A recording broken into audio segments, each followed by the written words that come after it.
Kisah Luqmanul Hakim, anak dan keledai, mustahil menyenangkan semua orang.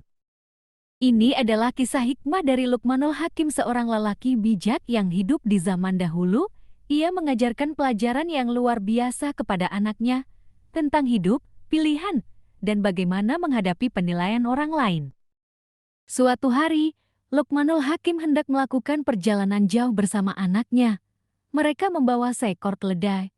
Di awal perjalanan, sang ayah mempersilakan anaknya naik ke atas keledai, sementara ia sendiri berjalan di samping.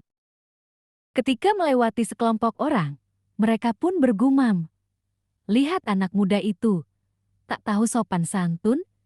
Dia anak-anakan duduk di atas keledai, sementara ayahnya yang sudah tua dibiarkan jalan kaki."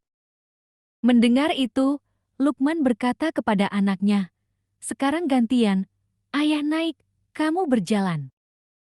Mereka pun melanjutkan perjalanan, lalu bertemu orang lain yang berkata, "Sungguh kejam orang tua itu, dia duduk santai, sementara anaknya yang masih kecil harus berjalan di terik matahari." Luqman pun berkata, "Kalau begitu, kita naik berdua saja." Beberapa saat kemudian, mereka bertemu lagi dengan orang-orang yang mencibir, "Lihat, kasihan keledai itu ditunggangi dua orang sekaligus, tidak ada belas kasih terhadap binatang." Luqman dan anaknya pun turun dari keledai dan berjalan bersama, sementara keledai dibiarkan tidak ditunggangi. Tapi saat lewat di depan sekelompok orang berikutnya, terdengar tawa. "Bodoh sekali, punya keledai tapi malah jalan kaki. Apa gunanya keledai itu kalau tidak dipakai?" Luqman pun tersenyum dan berkata kepada anaknya, "Nak, inilah hidup. Apapun yang kita lakukan, selalu saja ada yang mencela. Maka jangan habiskan waktumu untuk menyenangkan semua orang, fokuslah pada apa yang benar, bukan pada penilaian manusia." Hikmah pelajaran dari kisah ini.